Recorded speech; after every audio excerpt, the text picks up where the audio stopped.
C'est quoi l'éveil spirituel exactement?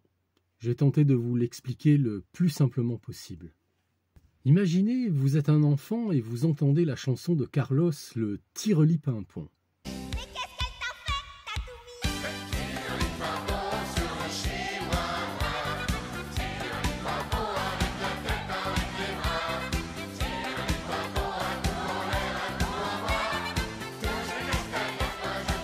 fait, Tatoumi? Donc vous êtes un enfant. Qu'avez-vous entendu? Une chanson entraînante, aux paroles amusantes, qui raconte l'histoire d'un voyageur qui rencontre des jeunes femmes sympathiques, dont une certaine Sophie qui fait danser les bananes. Mais lorsque vous écoutez cette même chanson avec un regard adulte, les paroles n'ont pas du tout la même signification, n'est-ce pas? Qu'avons-nous donc ici? Une seule chanson, deux regards, deux compréhensions. Il en est de même pour l'éveillé. Il voit le monde d'une autre façon. Là où le kidam verra une source, puis une rivière, puis un fleuve dont l'embouchure se déverse dans l'océan, l'éveillé y verra le symbole de la naissance, de l'adolescence,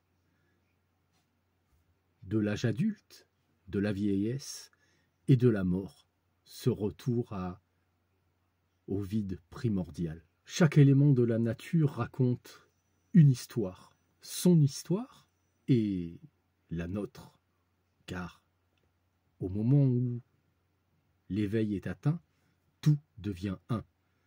Mais c'est là où le piège peut se refermer. À peine le voile levé, l'éveillé est-il arrivé au terme de son parcours? Il n'en est qu'au balbutiement. Se trouve-t-il supérieur aux autres? Quelle vanité de le croire! Ne va-t-il plus faire caca comme tout un chacun? Absolument pas.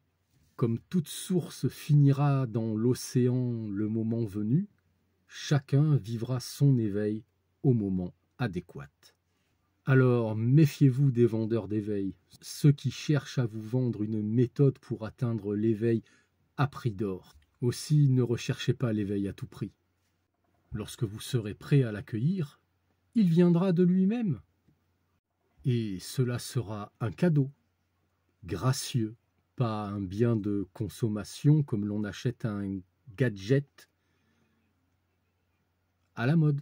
Dans le tarot, cette transformation du regard traverse toutes les cartes majeures. Le battleur entame son voyage, il ne voit pas le monde comme l'arcane Le Monde qui l'achève. Entre les deux, chaque lame, chaque étape représente un changement de perception. Le voile s'affine peu à peu jusqu'à sa complète dissolution, jusqu'à la complète révélation. Avec sa lanterne, l'ermite éclaire chacun de ses pas. Il ne prétend pas illuminer l'univers, voir plus clairement où l'on pose son pied sans prétendre illuminer le monde. Peut-être est-ce cela, avoir atteint une certaine sagesse, être éveillé. Aussi, l'éveil permet simplement de voir ce leurre tel qu'il est, comme nous l'indique le battleur dans son nom, le bas, ce qui est en bas, ce qui est ici, ce monde, te leurre. Suffit juste de s'en apercevoir. Perce et tu verras. Je vous invite maintenant à vous rendre sur mon site internet pacataro.fr où vous retrouverez l'intégralité de cet article dans mon blog où l'on parle justement l'éveil, c'est quoi exactement? À très bientôt.